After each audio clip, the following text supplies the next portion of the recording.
Hey, what's up everyone? It's Kimmy and I am here at the Hard Work Cafe downtown Toronto, Yonge Dundas Square. And look at these guys, they're so good looking, sexy. And you guys already know that I love white men, so, I'm currently dating one too, you know? We might be stepping on toes. Too late, get in line. Mary Rose Obsession, MRO. I know you've heard of MRO. They are the best, and I repeat, the best rock band in Canada. Mary Rose Obsession is simply the best rock band in Canada. These guys are good. I'm here at I'm here at the sound check, and I saw a good performance, my own private performance. Private screening for Kevin. Oh. Yes. Tell us your names. What's your name there? I'm Daniel, I'm the lead singer. I'm Matt, I play drums. I'm Dave, bass. Sally, play the guitar. Sally. This is the one with the glasses. Chris, is that you? That's me. Long time no see. Oh, it's been too long. Guys, everything is looking good. The music. These days, there's so many things happening with music in the rock field. Slash said, rock is dead.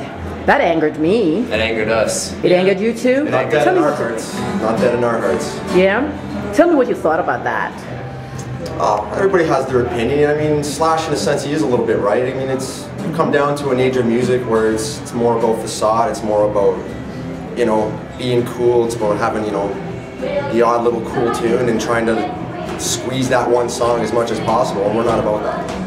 Chris, what do you think? I don't think rock music is dead. The problem is the industry is putting out music that's not rock. They're forcing pop, Mickey Mouse branding type music. They're not. The radio is not playing rock music like it used to anymore. It's not that it's dead. It's just not being heard by the mainstream public. That's the problem. That's what we're trying to change. We're trying to bring rock back in this new form, this new hybrid type of way that it can attract and fit in with that mainstream but still keep the essence of that good old rock and roll sound. What do you say, Matt? I say absolutely like what these two said.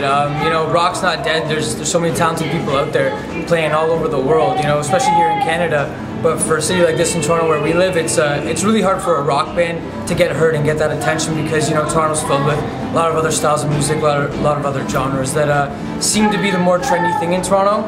So to break out and be a rock band and break out, it's kind of tough, but you know what, we've been trying and we're not going to stop.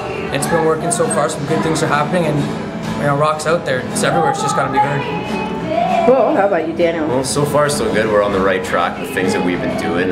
Finished the album, and we're pretty much already knee-deep in another one, and it's just the amount of pushing and the amount of strength and courage and even all the support that we've gotten along the way. Like, we couldn't have done it without the uproar of fans and family and friends, and it's just unnatural, the amount of support, because it's just, like Matt said, it's really hard for a rock band in Toronto to make it because it's a club district, it's a music industry of where it's all DJs, it's all clubs, it's party, and we're actually clashing the two worlds of rock and club, and we've so much succeeded so far. So. That's why you can't say rock music is dead, because I mean, we've been doing this for, I guess, 3 years now, and the amount of people at the shows over the years has continually progressed, and the word gets out, it gets bigger and bigger and bigger, and people just seem to like what we do. I mean, what our whole goal was not just to put on a concert when we do a show, it was to make it a party. It was to make going to an MRO show the thing to do. You're going to see pretty girls, you're going to see good looking guys, you're going to have good music, you're going to drink, you're going to party, you're going to have a good time. Talking there, you know,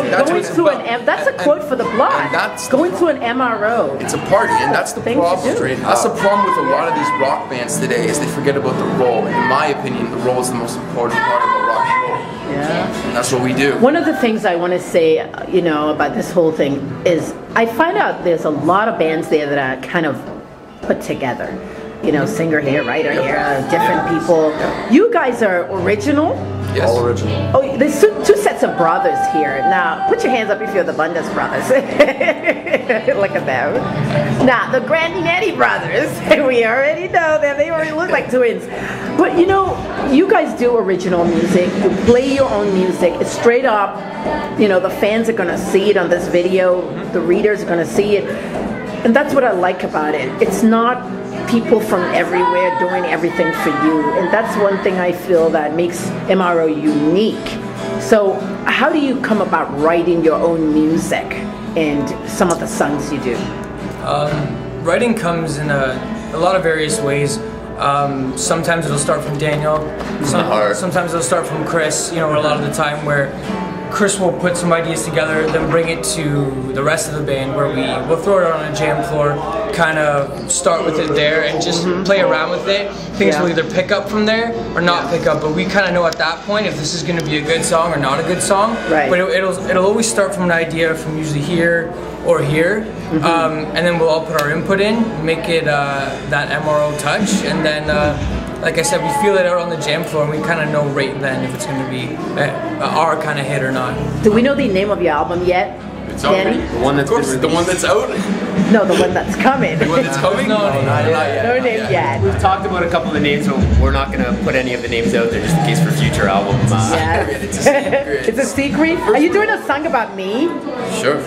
Hemi, write a song about me. You know? I would love to do She's a song crazy. about you. She's crazy. She party. Kemi's gonna get the dedication for Sugar Sweet tonight. Oh, I love it. Kenny, are you I'm asking you now in front of all the peeps. Yeah. Are you going to be my sugar sweet? Oh, yes, take me now. That's all you I'm need ready. to say. So you better have the same response when I ask you on that stage. Yes, yes, I will have the same Sounds response good to when me. the show starts. I'm telling you. Now, guys, messages for children doing rock. I once did an interview with Grace and Chance. Today, there's a lot of kids out there doing music. You got Justin Bieber, who's repping Canada well.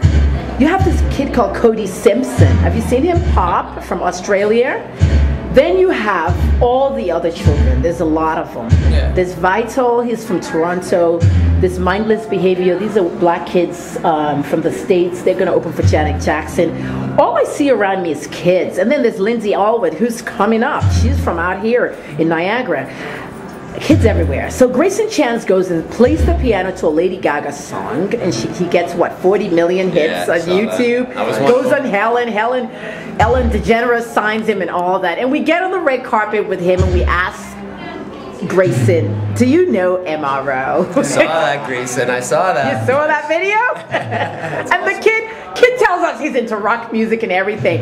You're gonna know every band all the way to the locals where you're stopping by in MRO, Toronto. You know, not knowing MRO in Toronto is not knowing where the what's it called? Where the Hard Rock or Young Dundas Square is. You know? Yeah, it's our home, man. You know what I'm saying?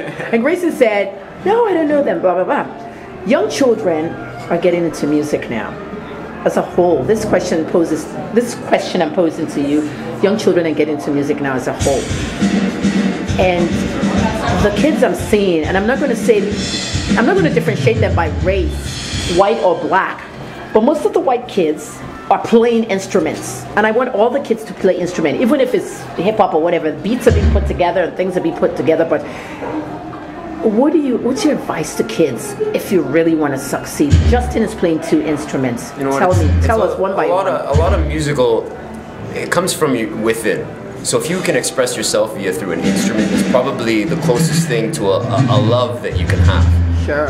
And you can put it in any kind of music genre. Like you take hip hop and you take a band like The Roots. Those guys get on that stage and Questlove plays every single beat. And they're playing every single note, and I'm sure that they go home and they Pro Tools and they put the beats together but they get up there on that stage and they play everything live. There's nothing synthesized about it, and that's hip hop. So who's to say that you can't do it in every hip hop? It's what you love, it's what you believe in. Those guys are deep, you know. Let me interrupt you 1 second on that. Have you ever seen Beyonce perform live on stage with a band? No. The girl band. No. She's got a girl band, and when she came to Nigeria, my country.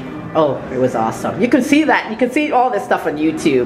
Beyonce actually has a girl band, a bunch of girls, and they all went wild with the instruments. At first I said, what is this? I've never really believed this until I see it with my face. You know,